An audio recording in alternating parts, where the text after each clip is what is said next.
자, 안녕하세요. 우리 입시 오름 시청자 여러분. 저는 김시훈입니다. 오늘은 우리 이현진 선생님 모시고 얼마 전 있었던 9월 평가원 영어에 대해서 한번 알아보겠습니다. 인사 부탁드리겠습니다. 안녕하세요. 자, 수능 1등급 영어 강사 이현일입니다.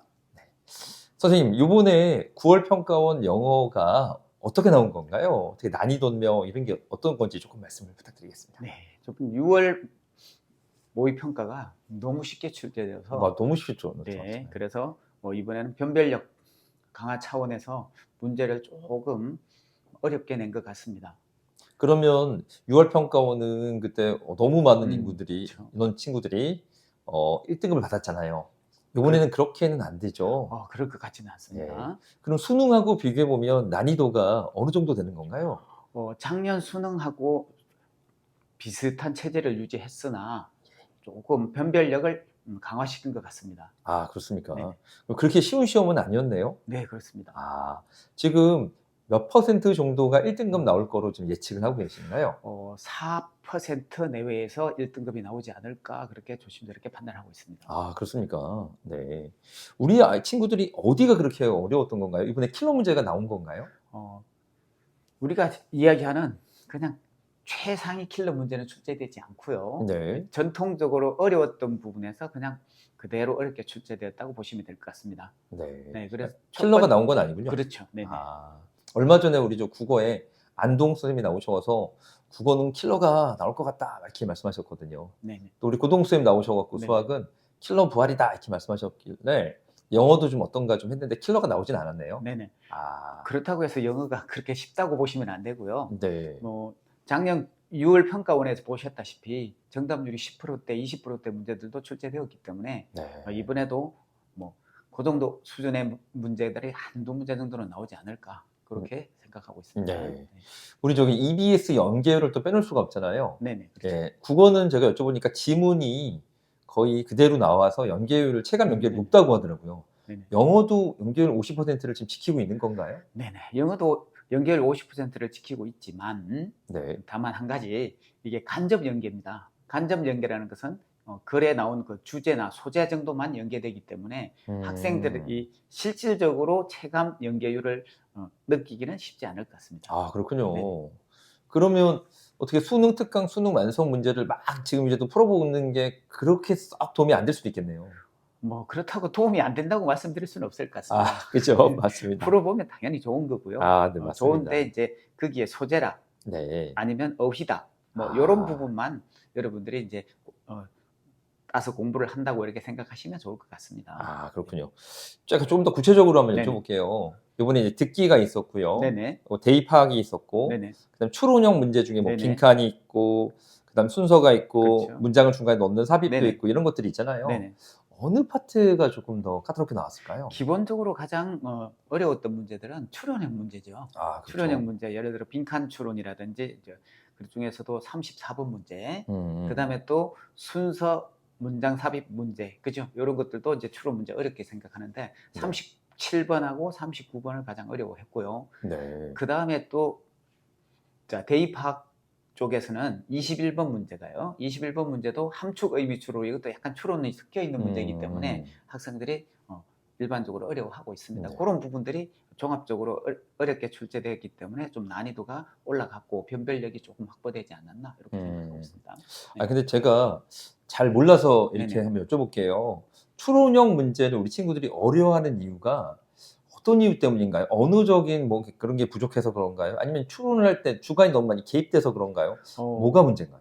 네네. 두 가지 다 볼 수 있겠습니다. 그렇습니다. 일단 첫 번째 지문을 읽었을 때 지문의 내용들이 정확하게 정리가 잘 되지 않기 때문에 정리를 하면 그냥 읽고 해석하는 수준이 아니고 논리적으로 국어처럼 읽은 내용들이 관계가 정확하게 정립이 되어야 되고요. 그게 부족하기 때문에 그걸 바탕으로 빈칸에 들어갈 내용을 추론해야 되는데 그 부분이 정확하게 안 되기 때문에 추론으로 이어지기가 조금 힘들고요. 네. 그다음에 두 번째로 아까 말씀하셨던 부분은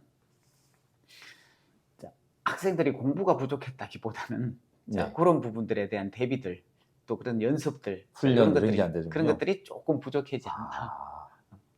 국어는 선지가 헷갈린다고 하더라고요. 네네. 5문제 중에서 3문제는 일단 아닌데 네네. 답안이 아닌데 2개 정도 갖고 우리 친구들이 고민한다고 하는데 영어도 그렇게 선지가 조금 어렵습니까? 네.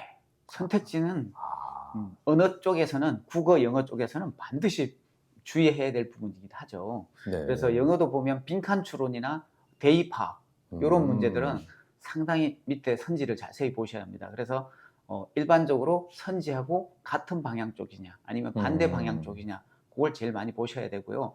그다음에 비슷한 부분이 있다면 다른 부분이 반드시 있기 때문에 자, 선지에서 헷갈리는 부분이 있다면 자, 우리가 같은 부분만 보지 마시고 자, 예를 들어 2번, 3번이 비슷하다면 다른 부분이 분명히 있을 겁니다. 네. 그 다른 부분을 보고 다시 지문을 보셔서 판단을 하시면 쉽게 아. 해결할 수 있을 그러니까 것 같습니다. 선지가 처음에 볼 때는 비슷해 보여도 네, 아 이게 왜 1번하고 2번하고 차이점이 뭔지를 좀 보고 그렇죠. 다시 네, 인제 위에 올라가서 지문을 지문에서 다시 또 종합적으로 아 판단하시면 그렇게 하는 게 낫군요. 그렇죠. 그래서 헷갈린다는 것은 비슷한 음. 부분이 있기 때문에 헷갈리는 거니까 네. 다른 부분을 부각해서 보면 훨씬 더 정답을 찾을 때 편리할 것 같습니다. 네.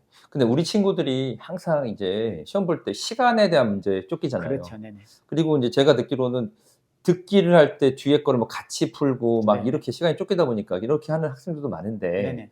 한번 이렇게 말씀을 드리면 어떨까요?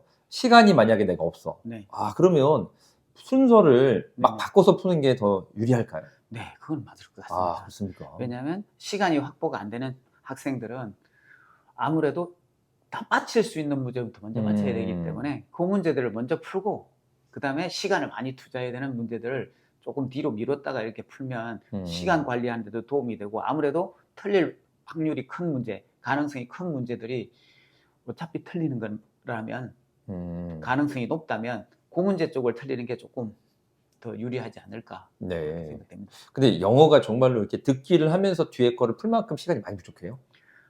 그거는 이제 공부 양에 따라서 다른데요. 아 네네. 네네.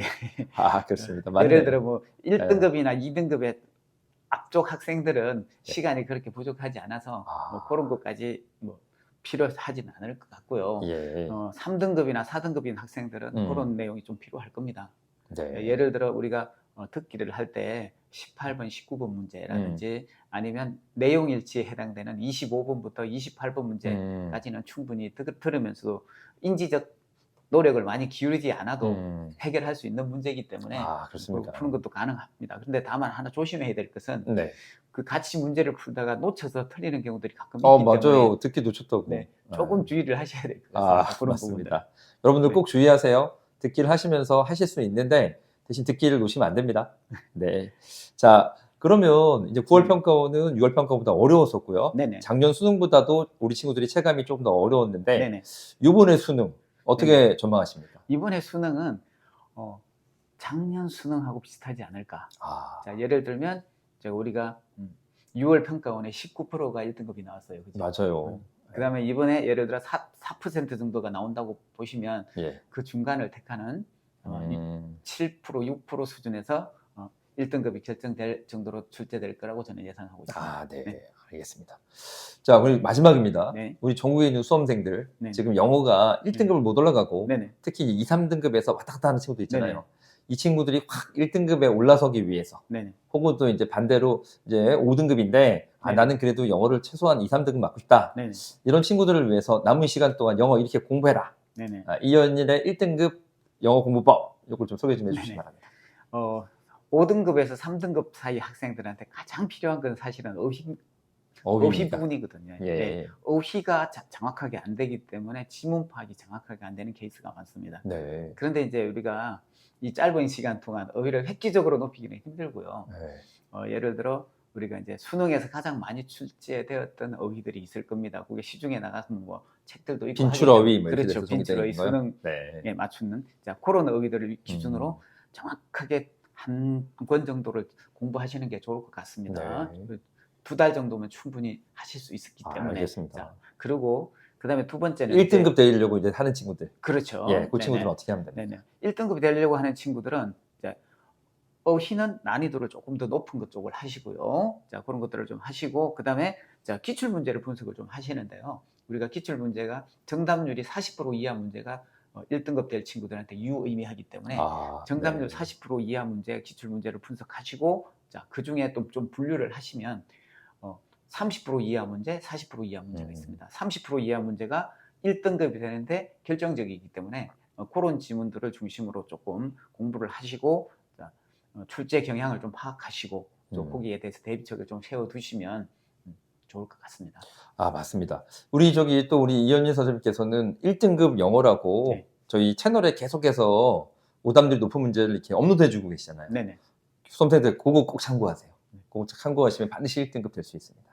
자, 오늘 저희 이현희 선생님 모시고 9월 평가원 시험에 대해서 알아봤고요. 종종 나오셔갖고 네네. 영어학습법에 대해서 많이 좀 소개를 좀 부탁드리겠습니다. 네, 감사합니다. 감사합니다. 이상 김시훈입니다. 감사합니다.